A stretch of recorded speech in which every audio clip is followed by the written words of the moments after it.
suena? Buen día, hermanos. ¿Cómo están? Es la primera vez que estoy acá. Estuve, antes de que terminara el año anterior, participando con algunos de ustedes en la vigilia que hicieron. Era mi primer vigilia, pero me sentí muy bien, muy a gusto, muy en familia.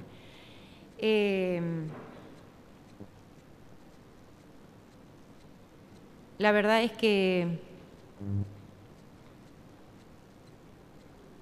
en esta mañana quiero compartir un mensaje que tiene que ver con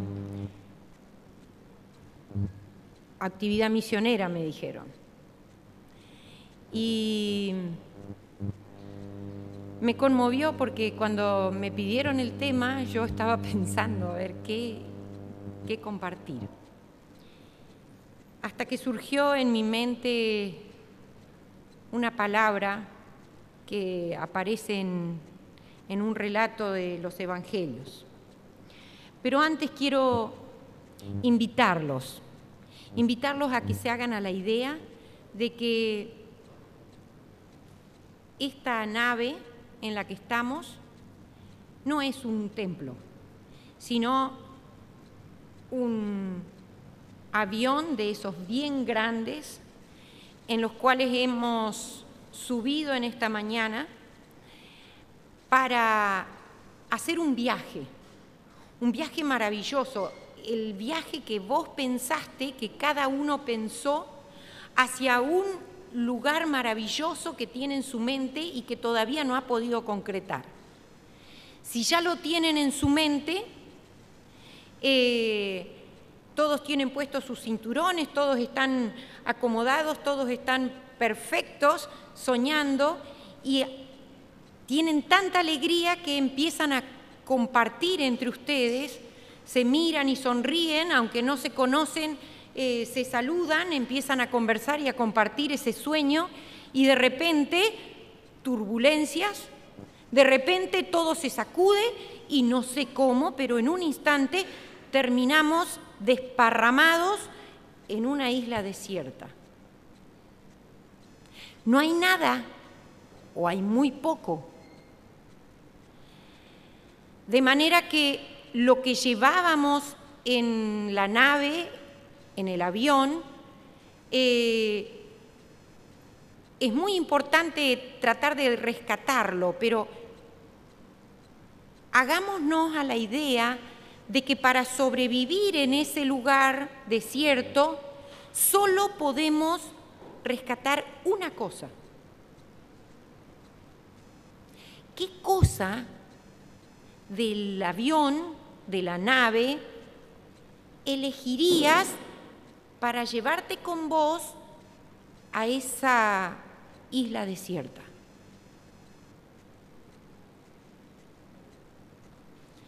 Y ahora sí, los invito a abrir su Biblia en Juan 4, el Evangelio de Juan, el versículo 4.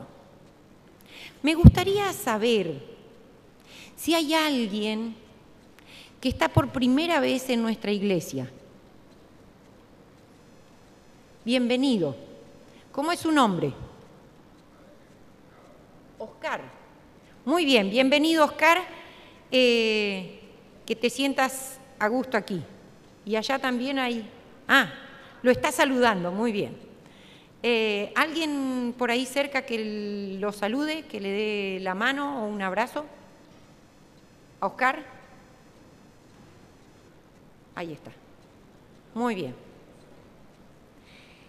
Entonces, ahora sí, Juan 4, del versículo 1 al 4 voy a leer.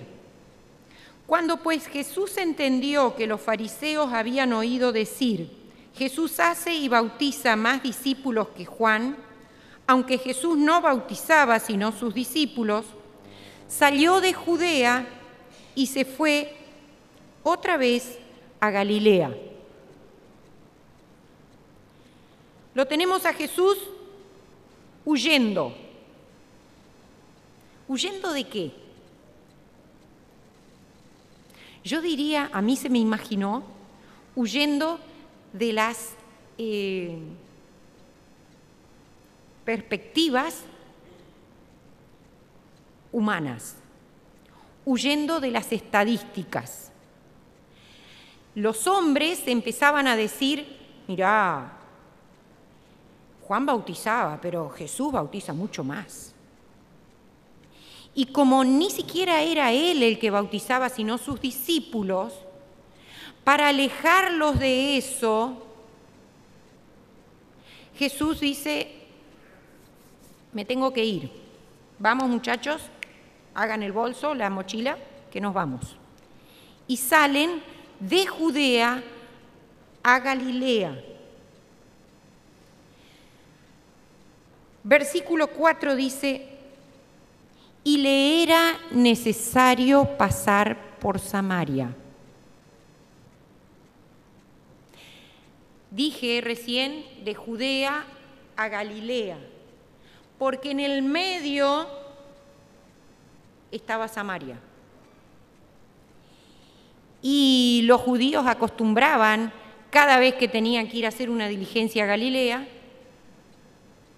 hacer buena provisión, porque en lugar de pasar por Samaria, daban toda la vuelta con tal de no pasar por ese pueblo pagano, mala gente, ignorante, etcétera, etcétera.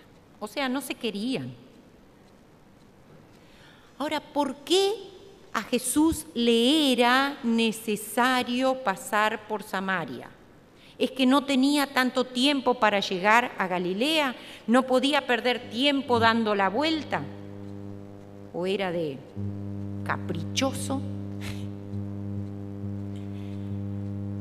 La cosa que a él le era necesario pasar por Samaria.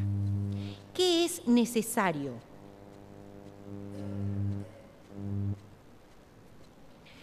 Yo busqué en el diccionario y dice que es algo que es indispensable o imprescindible para que suceda una cosa o se cumpla un fin. ¿Sí? Algo necesario es algo imprescindible o indispensable para conseguir algo, para lograr algo. O que no, algo que no puede dejar de suceder. ¿Qué cosa necesaria tuviste que hacer hoy para estar acá? Levantarte. Levantarte. Si no salías de tu cama, si no salías de mi cama, hoy no estaría acá. Habría otras cosas, pero de otras cosas podríamos prescindir. Pero si yo no me levantaba y me ponía en acción, ya sea en el auto, en el colectivo, en lo que sea, no estaría acá. Caminando, no estaría acá. Entonces, a Jesús le era necesario. Quiero, antes de seguir con esta historia, que me acompañen a Mateo 24. Y vamos a encontrar la razón necesaria por la cual estamos acá. Mateo 24:3 nos informa acerca de la pregunta o del cuestionamiento que tenían los discípulos. Un cuestionamiento que tenemos muchos de nosotros. Solo que ellos lo tenían antes y nosotros lo tenemos en medio de toda esta suma de señales. La pregunta de los discípulos era, dinos, ¿cuándo serán estas cosas y qué señal habrá de tu venida?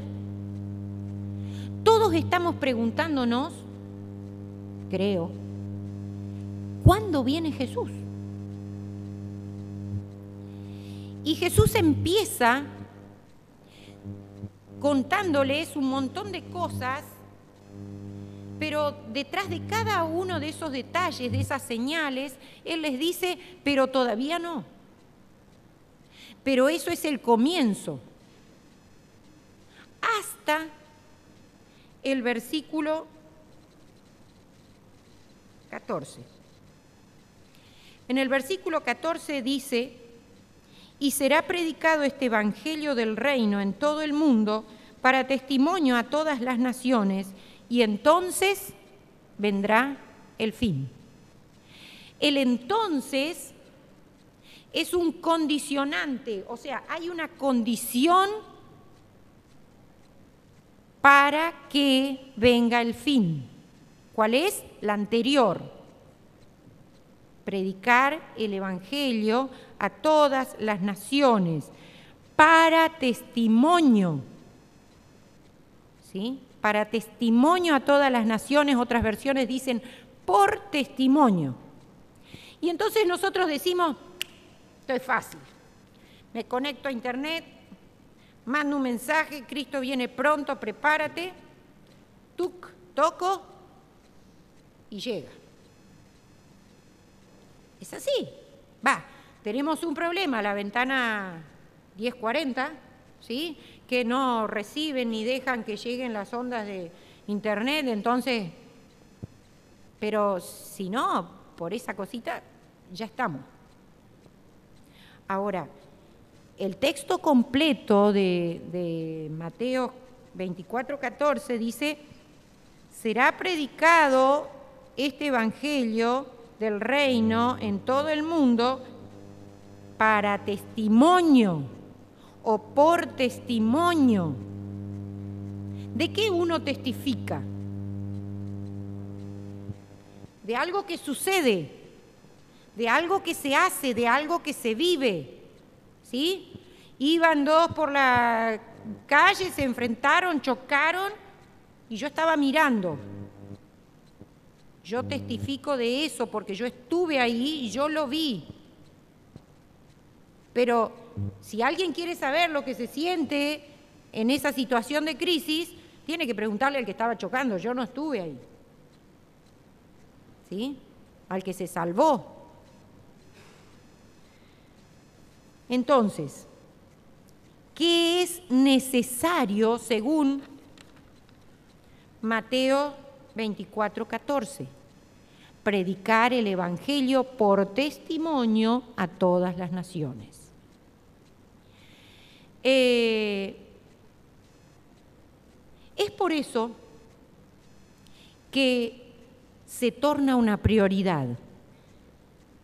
Nuestra prioridad uno, como pueblo, por eso fuimos levantados, por eso estamos acá, es predicar.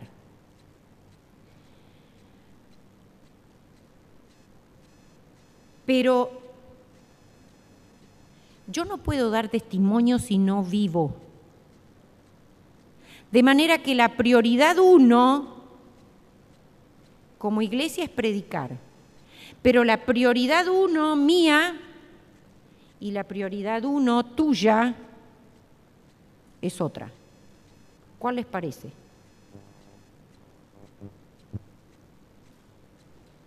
Si yo tengo que testificar, ¿qué tengo que testificar? Algo que estoy viviendo ¿con quién? Con Jesús. Entonces, no puede haber predicación testimonial si no tenemos una vivencia con Jesús. Si no vivimos con Jesús, si no compartimos tiempo con Jesús, si no oramos, si no estudiamos la Biblia, si no lo acompañamos, si no le pedimos que vaya conmigo al trabajo y que vaya conmigo a la consulta médica y que vaya conmigo a despertar a mis hijos o que vaya conmigo a todo lugar donde voy. Porque si yo no estoy con Jesús, ¿qué voy a testificar? Volvamos a Juan 4. Esta historia me pareció muy rica en cuanto a la metodología de Jesús, en cuanto a esa prioridad que tenemos de predicar el Evangelio. Recién decía que en el resto de la historia tiene que estar la razón por la cual a Jesús le era necesario pasar por Samaria. Y sí, vamos a leer el versículo 5 al 7 y dice: vino pues a una ciudad de Samaria llamada Sicar, junto a la heredad de Jacob, que Jacob le dio a su hijo José. Y estaba allí el pozo de Jacob. Entonces Jesús, cansado del camino, se sentó así junto al pozo. Era como la hora sexta. Y vino una mujer de Samaria a sacar agua, y Jesús le dijo: dame de beber. Ni siquiera se acordó del por favor. Es que las mujeres hoy día tenemos un lugar. Y entonces, si algún hombre no se acuerda, por favor, porque si no, no lo hago. Pero en ese tiempo, pobrecitas. Lo importante es que Jesús dice que pasando y llegando hasta ese lugar, llega a un monumento histórico que era ese pozo. Imagínense los años que tenía y lo que lo cuidaban, los celosos que eran de ese pozo de agua que Jacob había hecho. Pero llegó ahí y se sentó. ¿Nunca te pasó que ibas por una calle caminando apurado para hacer un trámite y de repente no das más? Ay, yo tengo que entrar en algún lugar a tomar algo. Un parate en el camino. No reniegues de aquellas cosas que parecen entorpecer tu camino. Es cierto, él tenía que esperar en algún lugar a sus discípulos que habían ido a buscar algo para comer, pero también estaba cansado. Ahora, con ese cansancio hizo algo. No se preocupó por él. Yo me lo imagino sentado, mirando, y a la distancia una mujer que se aproxima. Pero no debe haber venido muy resuelta. ¿Sí? Por lo que dice la historia después, no debe haber estado muy resuelta. Y menos cuando ve a un personaje sentado en el borde del pozo. Y menos cuando descubre que por la vestimenta, no sé cuáles habrán sido las características, pero descubre que es judío. Oh, chao, fui, con los prejuiciosos que son. Pero sigue, tenía sed, tenía que llevar el agua, por lo menos no tenía la chusma de las otras mujeres samaritanas dando vuelta por ahí. Entonces dice, bueno, a este me lo fleto en un ratito, saco el agua, me voy, chao.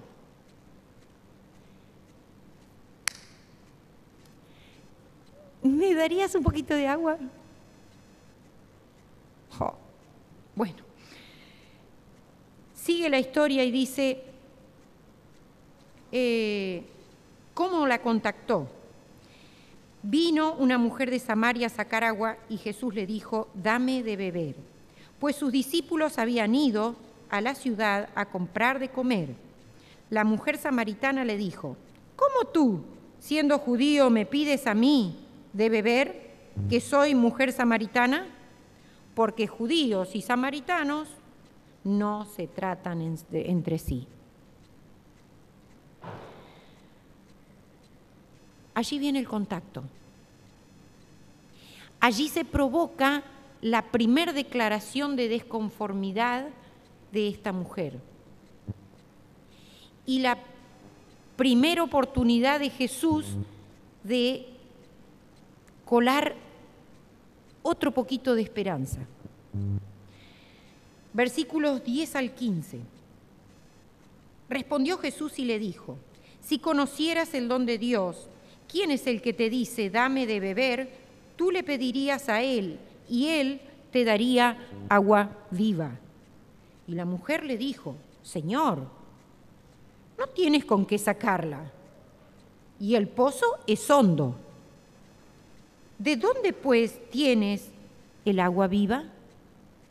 Hay un juego de palabras acá, una de mensajes entre lo que le decía Jesús y lo que decía la samaritana, que obviamente, aunque no se conocían, produjo una conexión. Esta mujer podría haberle dicho, no tenés agua de dónde sacarla, te saco, tomá, chau. Pero entró en el juego de palabras de Jesús o en las afirmaciones de Jesús porque ella estaba buscando agua viva. ¿De dónde sacas eso? Eso es lo que estoy buscando hace tanto tiempo. ¿Dónde está? Pero no lo dijo así. ¿Cómo lo vas a sacar? Y la mujer le dijo, versículo 12, ¿acaso tú eres mayor que nuestro padre Jacob, que nos dio este pozo del cual bebieron él, sus hijos y sus ganados? Respondió Jesús y le dijo, cualquiera que bebiere de esta agua volverá a tener sed, mas el que bebiere del agua que yo le daré no tendrá sed jamás, sino que el agua que le daré será en él una fuente de agua que salte para vida eterna. La mujer le dijo, Señor, dame de esa agua, para que no tenga yo sed, ni venga aquí a sacarla. Primero, Jesús captó la sed espiritual de esta mujer, de esta persona, porque ahora vamos a sacarle el género para que nadie diga, a mí no me lo está diciendo. Captó la sed que tenía, captó lo que necesitaba, pero también esta mujer, dice el versículo 5, para que no tenga yo sed. Esa era su necesidad. Y la otra, que venía a consecuencia, ni venga aquí a sacarla. A veces pensamos que los que viven mal, viven así a propósito. Ella está así porque quiere. Seguramente era el comentario de todas las que venían temprano a la mañana o tardecita antes de que se ponga el sol. A ella no le gustaba lo que estaba viviendo, no le gustaba lo que le pasaba adentro, no le gustaba tener que renunciar al compromiso que había hecho y caer otra vez en sentimentalismos y enganchándose con otra relación. No le gustaba. Tampoco le gustaba que la critiquen, tampoco le gustaba que hablen de ella, porque ella no estaba conforme con ella misma.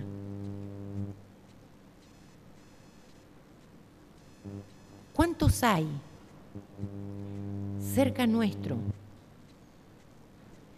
que nos tratan mal, nos tiran la basura en la vereda, nos salpican cuando riegan, nos miran mal cuando vamos al trabajo, nos tratan de serruchar el piso en la empresa, no sé, ¿cuántos hay? Y nosotros, en lugar de ofrecerles agua viva, sumamos a lo que ya tiene. Ese es un desgraciado, ese es un mal hablado, esa es una... Y ponemos motes a los demás. Cuando Jesús va por ti, va hasta el fondo del problema. Dice el versículo 16, y Jesús le dijo, ve, llama a tu marido. No sea que nos vean acá hablando y haya problemas. Eso no lo dijo. Pero cualquiera hubiera podido, o sea, si estaba mirando a lo lejos, hubiera podido decir. Respondiendo la mujer dijo, no tengo marido. Y Jesús le dijo, bien has dicho, no tengo marido, porque 5 maridos has tenido y el que ahora tienes no es tu marido. Esto has dicho con verdad. A veces es bueno cantar las 40. A veces la gente nos pincha cuando sabe que creemos en Dios, que confiamos en Dios. Nos aguza para que le digamos cuál es su problema, pero también cuál es la solución. Porque ellos tienen un problema, pero todos hablan y acá adentro revienta, porque no saben cómo resolverlo. Y Jesús le dice, bien has dicho, has tenido 5 maridos y el que ahora tienes no es tu marido, o sea que estás viviendo mal. Esto lo dijiste con verdad. Y cuando nosotros pensamos que si yo le digo algo así a mi vecina o a mi amiga, va a salir huyendo, me callo. Pero fíjense cuál fue la respuesta de una sincera charla entre Jesús y esta mujer. Versículo 19. Y le dijo la mujer, Señor, me parece que tú eres profeta. Nuestros padres adoraron en este monte y vosotros decís que en Jerusalén es el lugar en que se debe adorar. Jesús le dijo, mujer, créeme que la hora ha venido y viene, cuando ni en este monte ni en Jerusalén adoraréis al Padre. Vosotros adoráis lo que no sabéis. Nosotros adoramos lo que sabemos porque la salvación viene de los judíos. Como te digo una cosa, te digo la otra. Estás en pecado, pero de los judíos viene la salvación. Mas la hora viene y ahora es cuando los verdaderos adoradores adorarán al Padre en espíritu y en verdad, porque también el Padre tales adoradores busca que le adoren. Dios es espíritu, y los que le adoran en espíritu y en verdad, es necesario que le adoren. Muchas castañuelas, mucho canto, mucha alegría, pero si no le estás diciendo la verdad a tu vecino sigue revolcándose en su interior con su pecado y no sabe qué hacer con eso. Entonces, en espíritu y en verdad.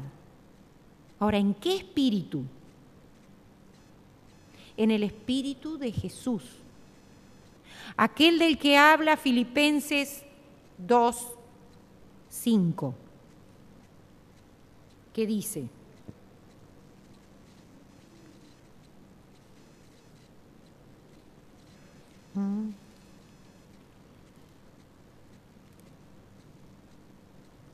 haya pues en vosotros este sentir que hubo también en Cristo Jesús, el cual siendo en forma de Dios no estimó el ser igual a Dios como cosa a que aferrarse, sino que se despojó a sí mismo, tomando forma de siervo, hecho semejante a los hombres, y estando en condición de hombre, se humilló a sí mismo, haciéndose obediente hasta la muerte y muerte de cruz. Adoremos a Dios en espíritu y en verdad. Cuando voy al otro, cuando Jesús va a alguien, va en espíritu y en verdad. Con humildad, no viene a decirle, mirá, sos una porquería. No uso el micrófono porque no tienen que escuchar nada. Pero también va en verdad. La palabra tiene que surgir de nuestros poros, tiene que salir el evangelio de nosotros mismos. Recién cuando reconoce el señorío y la autoridad de Jesús, esta mujer recibe la declaración más estupenda y sencilla que alguien hubiera querido escuchar, pero que no escuchó. Porque a la única persona que la Biblia registra que se le dijo lisa y llanamente algo como esto, es a esta mujer, que ni siquiera tiene nombre. Y dice, el versículo,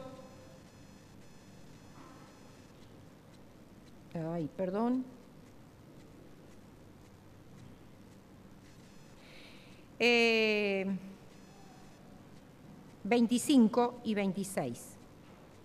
Le dijo la mujer, sé que ha de venir el Mesías llamado el Cristo. Cuando Él venga nos declarará todas las cosas. Y Jesús le dijo, yo soy el que habla contigo. Ahora, eso no es exclusivo para esta mujer.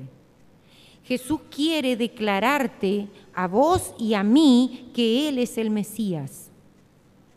Y hasta que eso no pase, no va a pasar con nosotros ni con nuestra iglesia lo que pasó a partir de ese momento. ¿Y qué pasó? Versículo 28 al 30. Entonces la mujer dejó su cántaro y fue a la ciudad y dijo a los hombres, venid, ved a un hombre que me ha dicho todo cuanto he hecho. Ustedes que me critican, ustedes que creen que saben lo que yo soy y lo que hago, hay alguien que sí sabe lo que yo he hecho. ¿No será este el Cristo? Entonces salieron de la ciudad y vinieron a él.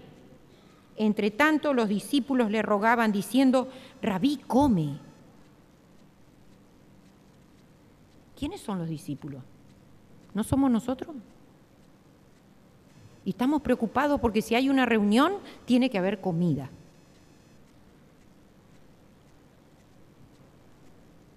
Pero Jesús dijo, tengo otra comida para comer. ¿Va?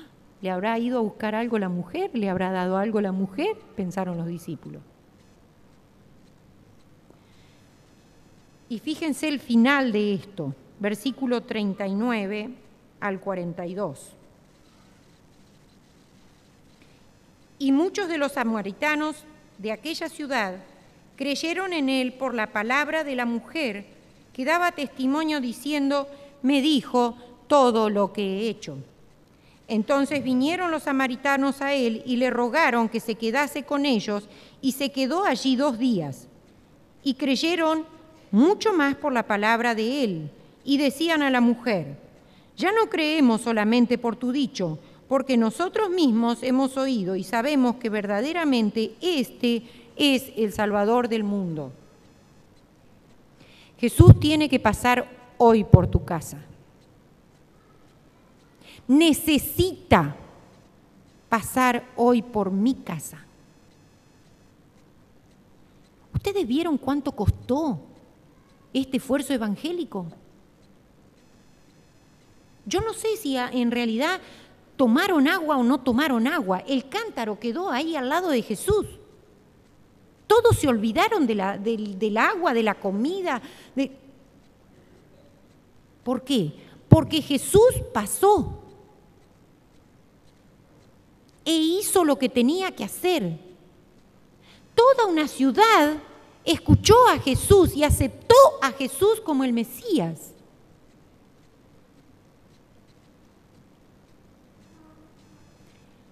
No conozco la realidad de esta iglesia. No sé cuáles son los planes misioneros que tienen. Sí sé e intuyo que estamos a principio de año y que estamos a principio de primero Dios, los 10 días de oración y las 10 horas de ayuno y oración, Y se supone que es para esto. Para que la próxima vez o el próximo sábado, cuando lleguemos aquí, tengamos que pararnos en el fondo los que conocemos la iglesia porque no hay lugar. Porque hay toda una ciudad acá adentro, buscando y tratando de escuchar a Jesús. 2 días le pidieron que se quede porque querían saber más. Yo sueño con ese reavivamiento en el cual yo no tenga que salir forzada porque no me gusta ir a golpear una puerta. Yo quiero encontrarme con Jesús, tener esa necesidad de estar con Jesús. ¿Para qué? Para que cuando salga mi vecina me diga, ¿qué es eso? Para que mis alumnos me digan, explícanos un poquito más. Contame cómo es eso de vivir así.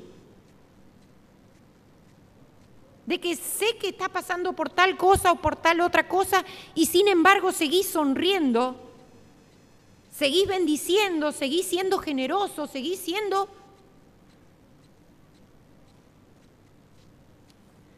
Todo muy lindo, dirás. Pero este era Jesús. Sí y no.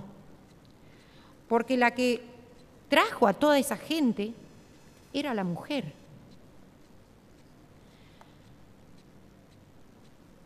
Estudiando en estos días un pasaje, hace varios días ya en el Reavivados por su palabra, en el capítulo 21 de Mateo, me encontré con otra frasecita que me llamó la atención. Mateo 21:3 dice: y si alguien os dijere algo, decid, el Señor lo necesita. ¿Qué necesitaba Jesús? Un pollino de asna, un burrito. ¿Para qué? Para entrar como rey y para cumplir la voluntad de su Padre, que había sido escrita en el Antiguo Testamento, diciendo que ahí viene tu rey sobre un pollino de asna. ¿Qué importancia tenía el burrito? Ninguna. Ni siquiera estaba amansado. No había nadie que lo había amansado, no era de los discípulos. El dueño no se lo podía rogar porque le dijo, ya te lo voy a devolver, y se fue. O sea, nadie podía reclamar que él había puesto a Jesús en ese lugar.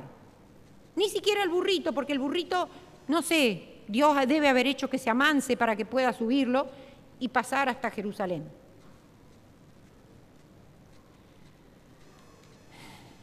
¿Qué necesita Jesús de mí? ¿Qué necesita Jesús de ti?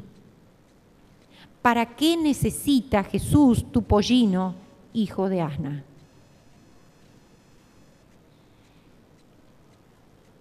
El Señor sabe cómo saciar tu sed y hacerte una persona plena.